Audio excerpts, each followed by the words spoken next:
আসসালামু আলাইকুম। মেন সুইচের কানেকশনের এ টু জেড আজকের এই ভিডিওতে দেখাবো। ভিডিওটা অনেক লং, ধৈর্য সহকারে দেখবেন। এই যে এখানে খেয়াল করে দেখেন, আমি অ্যাবোনাইটের উপরে মেন সুইচটা অ্যাকুরেট করে বসাইছি। মেন সুইচটা অ্যাকুরেট করে বসা আমি এখন মার্কার দিয়ে একে একে সবগুলা দাগ দিতেছি। এখানে যতগুলা দাগ দিতেছি আপনারাও ততগুলা দাগ দিবেন। এখানে ইন টোটাল 13টা দাগ আছে, 13টা দাগ আছে। এগুলো আপনারা ছিদ্র করে নিতে হবে। ছিদ্র করার সময় আপনারা জলি বা স্টিল প্যারাক ইউজ করতে পারেন। কর্নারে যে ছিদ্রগুলা মানে অ্যাবোনাইটের যে কর্নারের ছিদ্র যেগুলা, এগুলা করার সময় অবশ্যই সতর্ক থাকবেন, কারণ এগুলা করতে গেলে আপনার ভেঙে যায়, অ্যাবোনাইটটা ভেঙে যায়। আর একটা কার্ডের উপরে যদি অ্যাবোনাইট রাখেন তাহলে শর্টকাটে কিন্তু এই জিনিসগুলো করা যায়, অ্যাবোনাইট ভাঙার সম্ভাবনাও কম থাকে কার্ডের উপরে করলে। এই যে দেখেন আমি এখানে সবগুলা কিন্তু আপনার সিদ্ধ করে নিতে আসি।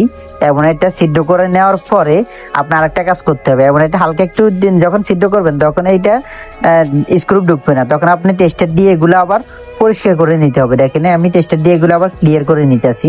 টেস্টার দিয়ে ক্লিয়ার করার পরে আপনার যেগুলো টেস্ট নাটের কাজ ওইগুলো, স্ক্রুপের কাজ ওইগুলো সারে যাবে। আর যেগুলোতে আপনার তার ঢুকবে, এখানে যেটা 5টা কাট করছে এগুলো দিয়ে আমার তার ঢুকবে। এই যে দেখেন আমার 10 RMM তার ঢুকবে এগুলো দিয়ে। তো 10 RMM তার ঢুকার জন্য অবশ্যই গ্যাপ করে নেবেন। তো এগুলো সব যখন সিদ্ধ হয়ে যাবে তখন আপনার মেন সুইচটা আপনি নাট এবং কি নাট বোল্ট দিয়ে অ্যাবোনাইটের সাথে এগুলা আটকিয়ে ফেলবেন। অ্যাবোনাইটের সাথে দেখেন নাট আটকানোর সময় অবশ্যই নাটের সাথে ওয়াশার ইউজ করবেন। এখানে আমি ওয়াশার ইউজ করছি দেখেন। তো এখানে এই নাটগুলা অ্যাকুরেট করে আটকাই ভালো করে জাম দিয়ে নিবেন, মানে টাইট করে দিবেন যেন মেন সুইচটা না লড়ে, অ্যাবোনাইট থেকে যেন না ছুটে আসে, ওইরকম ভাবে ভালো করে জাম দিবেন।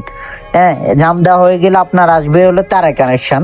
এই যে এখানে দেখেন আমার মেন সুইচটা ফুল জাম দিয়ে দিছি আমি নাটগুলো। দেখেন আমার জাম দেওয়া এখন শেষ। এবার আমি তারের কানেকশনটা দেখাবো আপনাদেরকে। এখানে খেয়াল করে দেখেন একটা 2 থেকে 3 ফুটের একটা তার নিবেন। 2 ফুটের তার হলে হবে, 2 ফুটে একটা তার নিবেন। তার নিয়ে তারের এক মাথায় কাট আউটে লাগাবেন, অপর মাথা ওই কাট আউটে লাগাবেন। মানে একটা তারের দুই মাথা থাকে, 2 মাথা 2 কাট আউটে লাগাবেন।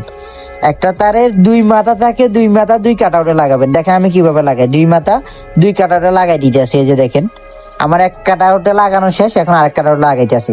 এই যে দেখেন আমি আরেক কাট আউটে লাগাই, এখন আমি নাটগুলো টাইট করে দিতেছি। এই যে দেখেন, এই যে দেখেন আমার এখানে কাট আউটের তারটা লাগানো শেষ। এখানে আমি তার একটু বাড়তি রাখছি ভবিষ্যতের জন্য। এখন আমি তারের এইটার মাঝখান দিয়ে কেটে, মানে এই তারের মাঝখানে কেটে, এখন আমার মিটার থেকে যে তারটা আসবে, তারের মিটার থেকে তারের এক মাথা তো মিটারে লাগবে, আরেক মাথা আপনার এই মেন সুইচের এখানে লাগাই দিতে হবে। এই যে দেখেন মেন সুইচের এখানে আমি লাগাই দিয়েছি।